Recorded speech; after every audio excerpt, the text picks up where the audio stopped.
Welcome to the Success Sensei Podcast for anyone interested in success, happiness, and balance. We'll teach you how to be a black belt at life. And now, your host, former professional fighter, multiple world champion, entrepreneur, and investor, Robert Devane.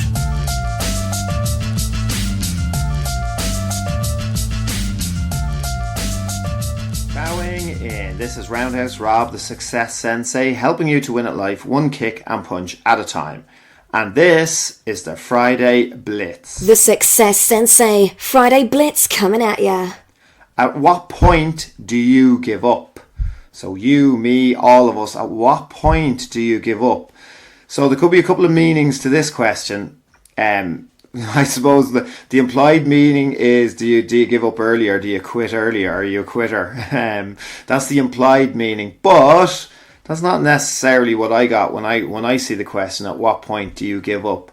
So obviously, if you really want to achieve something, and you've listened to the podcast that I did this week, Pay the Price with Sacrifice, there's going to be a lot of sacrifice towards achieving any of your goals.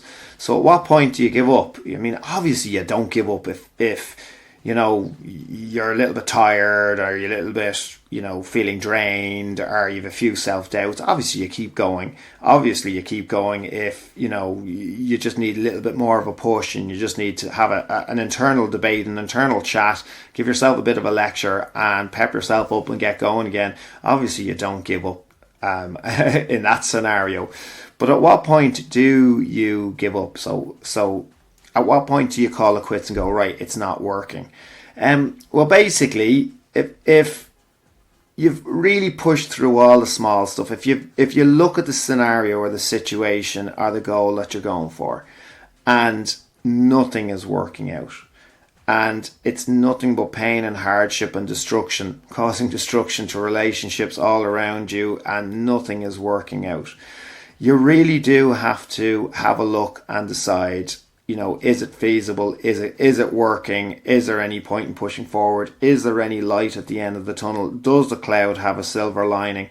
Is there a possibility to turn it around? Is there a possibility for success? And you might have to do a list. So it always helps me to do a list on a pen and paper, pros and cons, and absolutely list everything. And if I've all cons and no pros, and there's no way to get to pros, then I know what my decision is going to be. And that's how business people would look at a business. They wouldn't try to continue and keep pushing and decide, you know, if this business isn't working, or this business isn't getting off the ground, it's just because I'm not trying hard enough, or I'm not trying. Business people are probably a little bit more ruthless, and they'll call it quits and bail out and go to the next business opportunity. So It can be a very, very hard decision. It's one that I've certainly struggled with in the past.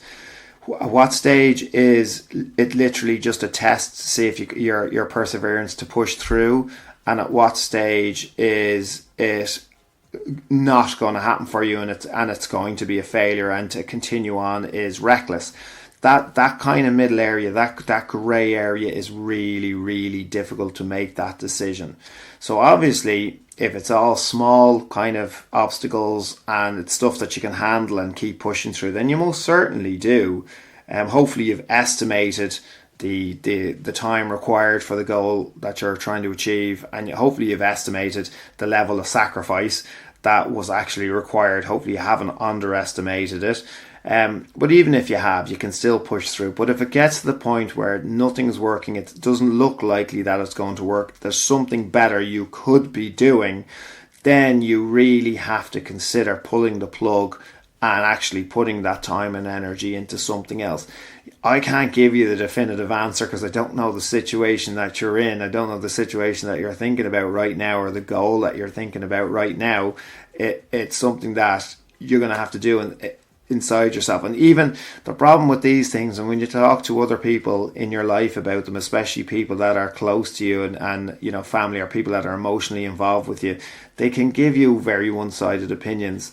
And by all means listen, but you ultimately, it's you that's going to have to make that decision, and whatever decision that you can comfortably live with for the rest of your life. So something that you're not going to have a big massive regret over. So if you do call it quits, you're not going to have a big massive regret over it for the rest of your life.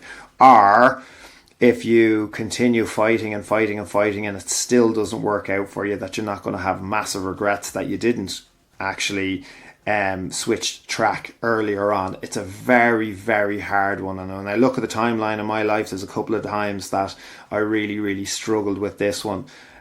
So hopefully, maybe you're not in that situation right now and you're lucky, but you more than likely will at some stage. You're going to be like, do I just push through this? At what stage do I give up? Do I just push through this and persevere and it will work out? Or is it time to kind of put heads together and come up with a better plan or a better area or a different direction to go? So hopefully that's given you something to think about this week. That's my objective, get you thinking. I would love to hear obviously your viewpoints. Message me anytime. This is Roundhouse Rob, the Success Sensei. Life is a fight you can enjoy and win. Bowing out. This has been the Success Sensei, fighting the winning fight. So add us, subscribe, like, and comment. Keep those hands up and keep moving forward.